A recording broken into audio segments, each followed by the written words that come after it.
지난 22일 경북 의성에서 시작된 산불이 안동과 청송 등으로 확산하고 있습니다. 이로 인해 이재민이 속출하고 있습니다. 사망자는 현재까지 최소 18명입니다. 삼가 고인의 명복을 빕니다. 국가 위기 상황입니다. 정부가 총력 대응하고 있지만 산불의 확산 속도를 따라잡지 못하고 있습니다. 대기가 건조하고 바람이 강합니다. 작은 불씨가 빠르게 커질 수 있습니다. 일상 곳곳에서 각별히 주의해 주시기 바랍니다. 중국이 서해 잠정조치 수역에 대형 철골 구조물을 무단으로 설치했습니다. 게다가 이를 점검하려던 우리 해양조사선을 위협했다고 합니다. 이는 우리의 해양 주권을 위협하는 심각한 도발입니다. 서해 잠정조치 수역은 한중 배타적 경제 수역이 겹치는 해역입니다. 양국이 충돌을 방지하고 수산자원을 보호하기 위해 설정한 구역입니다. 이런 곳에 무단으로 철골 구조물을 설치하는 건 향후 심각한 안보 문제로 확대될 수 있습니다. 훗날 자국의 영해처럼 만들려는 의도로 읽히기 때문입니다. 실제 중국은 그동안 분쟁 수역에 인공 구조물을 설치한 뒤 무력으로 상대국의 접근을 막았습니다.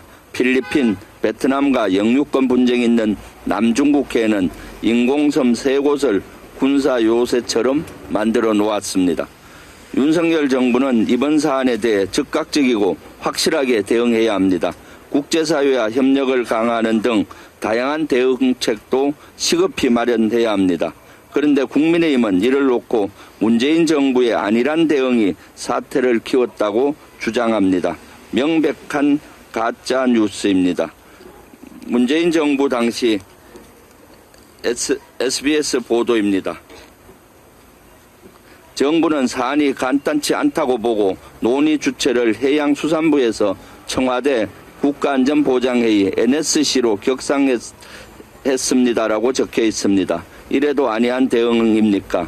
윤석열 정부는 이 사안에 대해 NSC를 열었습니까? 제가 파악한 바로는 단 한 번도 열지 않았습니다.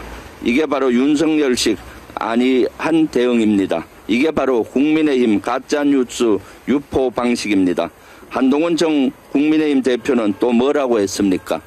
민주당을 향해 서해 구조물에 대한 분명한 입장을 밝히라고 했습니다. 뉴스 모니터링도 안 합니까?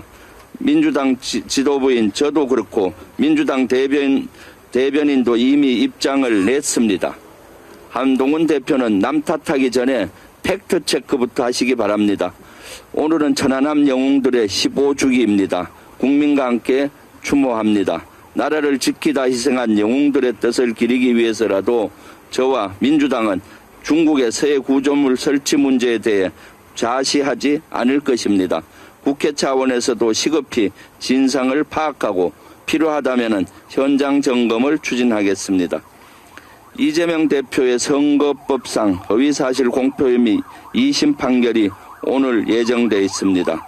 명백한 무죄를 자신합니다. 선거법상 허위사실 공포죄는 행위에 관한 허위사실만을 그 대상으로 하기 때문입니다.